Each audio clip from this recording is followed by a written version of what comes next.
we got an interesting juxtaposition that just happened in New York. At the same time that the Commerce Secretary, who led a company that survived 9/11, put together some cockamamie business proposal that puts you and me in the steel business, right? With the Japanese government and allowing the Trump administration, because the Trump administration approved the sale of U.S. steel, literally, to the Japanese in return for some governance concessions. What is happening? And the fact that the Commerce Secretary, who survived 9/11, put it together, then brings us to our second story, which is the fact that at the same time, this administration is undermining the security of New York in a retaliatory mode, cutting off Homeland Security funding for the number one target for our enemies. Representative Ritchie Torres out of the 15th Congressional District in New York joins Legal AF to brief our audience on this very issue. Nobody better situated than the leader that is Ritchie Torres. Here's a clip. Let's move to the Homeland Security issue. Why don't you advise our audience, brief them on what is happening in New York and with the with the gutting of Homeland Security funds that are being proposed. Yeah, so Donald Trump's administration is a profound threat to the Homeland Security of the United States. The Trump budget, if enacted, would leave America's largest city fundamentally unprepared to prevent and respond to a terrorist attack, a second 9/11. So there are a series of Homeland Security grants that fund almost all of the emergency management at the FDNY, the New York Fire Department, and much of the counterterrorism at the NYPD. And not only is Trump proposing to cut these funds severely, but he's imposing terms and conditions that would defund them entirely. Such as what? So if Donald Trump declares New York City a sanctuary jurisdiction, we could lose all of our counterterrorism funding. We could lose all of our emergency management funding. And keep in mind that New York remains vulnerable to a terrorist attack. Since 9/11, there have been 67 known terrorist plots.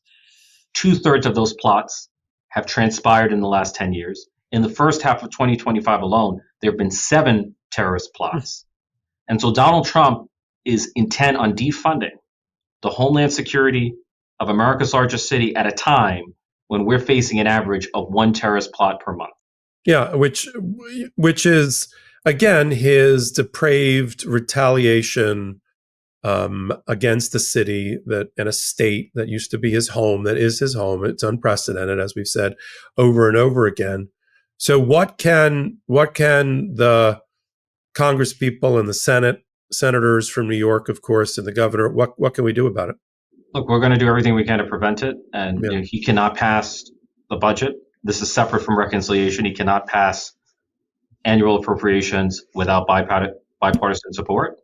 Yeah. And we're going to protect the Homeland Security of every city, including New York. But this is how deranged and dangerous Donald Trump can be. Like, he is willing to exact revenge against New York City, even if it means leaving us wide open to a second 9/11. That's how dangerous and demagogic and deranged this monster has become. And the history books will write it, and the blood will be on his hands if God forbid, something tragic happens again in New York. And I just find it shocking that the people in his administration who went through 9/11, like Howard Lutnick, the Commerce Secretary, and we're going to talk in the last segment here about the takeover of U.S. Steel, the company, by Nippon, a Japanese company, and Donald Trump allowing it to happen in return for some BS art of the deal, which we'll talk about, being the major cheerleader for that, Howard Lutnick. So they're busy doing all these deals, right? The G7 that just happened, where Donald Trump fumbled literally and dropped the papers on the deal with the UK and then said it was with the EU because he doesn't know the difference between the EU and the UK. The few sandwiches short of a picnic, if you know what I mean, when he's off his teleprompter. So you have that going on. They're celebrating all these deals. But in the meantime, they are undermining our national security, and people in his administration that know better from 9/11 are enabling him and letting him do it. But it's an example of Donald Trump's strategy. Like, he so floods the zone that it's the kind of story that's been largely swept under the rug. And my office was the first to expose the draconian budget cuts that he's making against the homeland security of America. Yeah, If there's one issue that should be bipartisan, it's preventing a second 9/11. It's protecting the counterterrorism infrastructure of America. I just did a hot take, Representative Torres, yesterday about the attack and the attempt to defund the Violence Against Women's Act, which was, talk about bipartisan, in 1994. Every state has a coalition devoted to the victims of domestic violence, women, and sexual abuse. I mean, the numbers are staggering, even up in Donald Trump's own Department of Justice, for women who die at the hands of a domestic partner or former domestic partner. It's staggering. And yet he's going to defund them in the name of diversity, equity, and inclusion and his anti-immigration stance. Again, he's willing, women. Right. He's willing to protect women from imaginary trans threats, but he's not willing to protect them from actual domestic violence. Yeah, exactly. That leads to their murder. Yeah. This is the cataloging of Donald Trump's depravity is important. It is, and we tell our audience all the time. We have to speak truth to each other first, and we have to let the scales drop from our eyes. We can't get fatigued by his constant assault on our constitutional republic. We just can't be the silent majority any longer. We just don't have that luxury. And I think what you said about the No Kings protest, the Law Day protest before that, the hands-off protest before that, and they're growing. I mean, they're not getting smaller, they're getting bigger, millions and millions against the fascist cosplay on a taxpayer dollar of the military parade and his hijacking of the U.S. Army's anniversary. Were you in Washington for that? No, I had better things to do than some fascistic parade. Yeah. I didn't. Midas did not cover that parade. We covered everything else. So, and by the way, I just want to be clear. I have enormous reverence. For members of our armed forces, but I resent Donald Trump's politicization of the military for his own personal aggrandizement. My dad was Army, and we gave him a full military burial when it was a very big part of his life to be part of the Army, the National Guard. And I'll be honest with you, I grew up I come from a poor background, grew up in the Bronx and the projects. I've seen gang members bully people. When I think of Donald Trump, he just strikes me as a glorified gangster. He's a thug. Yeah. I know that sounds cruel, but that's how he uses power to bully people. He was like that. He was like that in New York as a middling real estate developer. It fits his. We just didn't care because he was a tempest in a teapot. We didn't really until he got power, and he learned, unfortunately, the lessons of his first term about what kind of enablers he needed around him. No independent thinkers, nobody who was courageous or patriotic could be around him any longer. And he learned that lesson from the immunity decision, that he can get away with effectively murder. And then joined with Project 2025 and the Heritage Foundation and the rest, which and the Christian right, he's been able to continue his assault on America. The question is, do you think we're going to be putting aside the body of law that's not going to go anywhere, that's been developed with the Supreme Court by Donald Trump's actions? Do you think we're going to be able to fix and repair the breach that he's created in the constitutional republic if the Democrats get back the House and the Senate at midterms and the presidency in 2028? Look, American democracy is not dead, but it's in a recession. Just like an economy can be in a recession, a democracy can be in a recession. And the best hope for a recovery from our democratic recession is democratic control of the legislature and ultimately of the presidency. He's doing enormous damage, and no amount of law is going to protect a democracy. Law can only do so much. It does depend on the character of those in elected office. It depends on respecting not only written rules, but the unwritten rules, what we call norms. But if you have a president who has no regard for anything or anyone but himself, then that's a great threat to our democracy. Yeah. So well put. Let's end our time together talking about something that was little covered, but very important. I think it dovetails. Tell our audience what committees you serve on. Yeah, so I sit on the House Financial Services Committee, Mhm. which oversees the financial system, and the China Committee. So we examine strategic competition between the United States and China, Yeah. which covers So everything. we'll pull this together with our golden share discussion. So Nippon has for years been trying to take over a company called US Steel out of Pittsburgh. Used to be called USX, now US Steel. Number four, number five steel manufacturer in America. America owned, American operated. Steel workers going back generations working for US Steel. There's a reason that the football team in Pittsburgh is called the Steelers. And Joe Biden, the Democrats, and even Donald Trump in his first iteration saw that the national security could be undermined by having a leading manufacturer of steel in America owned by the Japanese, even though they're our allies at present, and blocked the $15 billion takeover, 100% takeover of the company. So did Trump. And then he got into his head that he would, and I think this relates to TikTok. That's why I want to get to China in a minute as a blueprint. They would start with Japan, which is a friendly.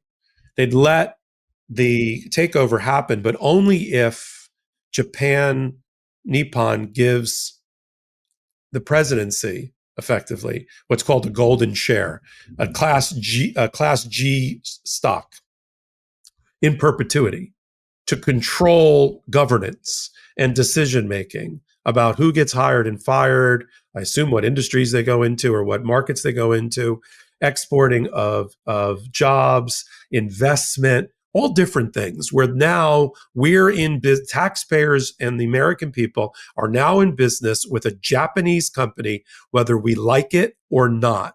And think about the actual U.S. owned companies like Nucor, right? That sits in America, and Steel Dynamics and the others in there. Their now major competitor is an American, a U.S. presidency controlled competitor against a government that also has the ability to regulate them out of existence. So we have an uneven playing field with the U.S. entering the steel business against private sector. This does not sound like Republicans. This sounds like socialism to me. Command and control.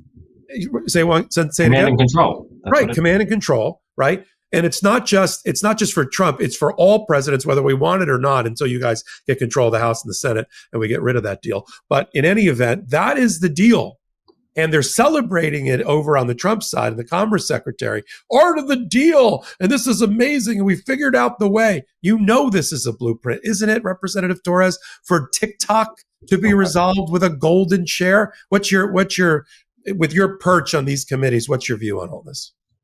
Well, the public should understand, like, Donald Trump has done something that's never been done in the history of our country. He's taking a golden share of a company outside the context of a crisis. He's setting a precedent for presidential control, personal presidential control of corporations operating in America.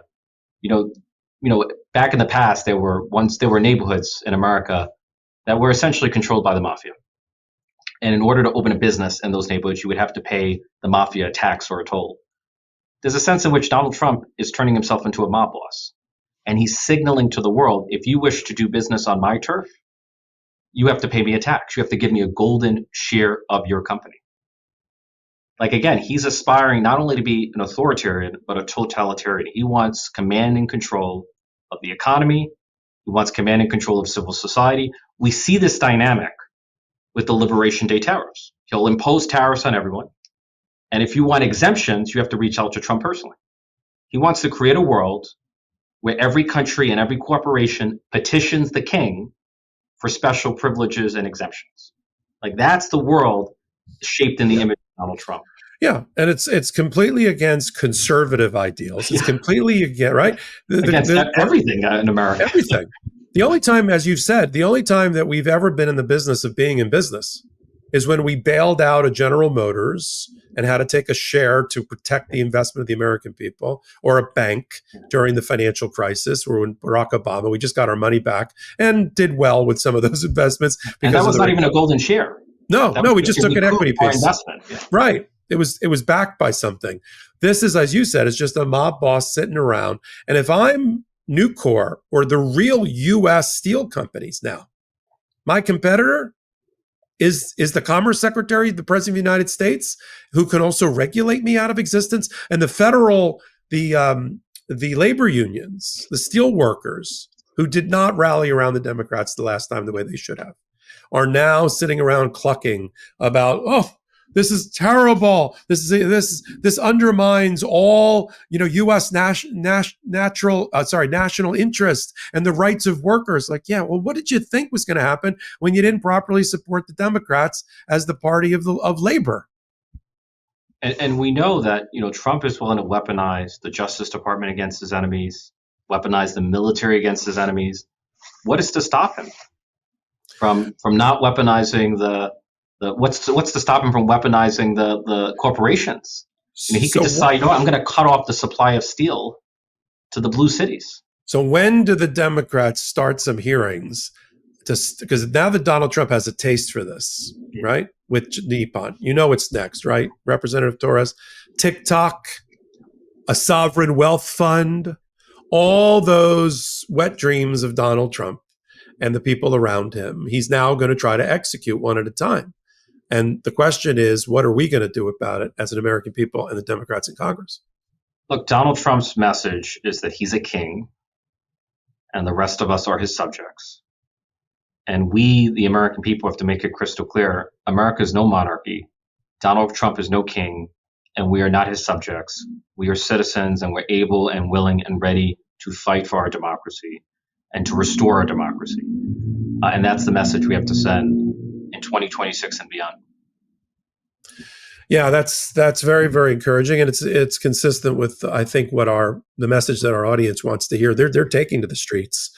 They're getting information here and analysis. They're being briefed by people like you in leadership, and then they are turning it into something. I mean, I've had so many people reach out to me and say, "I'm running for office. I'm running for my local school board. I'm going to be a vote counter, an election day worker. I'm going to work on voter suppression issues or mail-in ballots or whatever they're working on is very, very, very important." And I'm so pleased that you use this outlet of Legal AF to connect with our audience, make them feel like there's hope in the fight, because people like you are in leadership. Really appreciate you being. Will you come on with us again? Anytime. Welcome back. If you like that kind of commentary, analysis, interviews, and guests, you've come to the right place. Legal AF. Take a moment, hit the free subscribe button, help us continue to grow this channel. So until my next report, I'm Michael Popok. Can't get your fill of Legal AF? Me neither. That's why we formed the Legal AF Substack. Every time we mention something in a hot take, whether it's a court filing or a oral argument, come over to the Substack. You'll find the court filing and the oral argument there, including a daily roundup that I do called, wait for it, Morning AF. What else? All the other contributors from Legal AF are there as well. We got some new reporting. We got interviews. We got ad-free versions of the podcast and hot takes. Where? Legal AF on Substack. Come over now to free subscribe.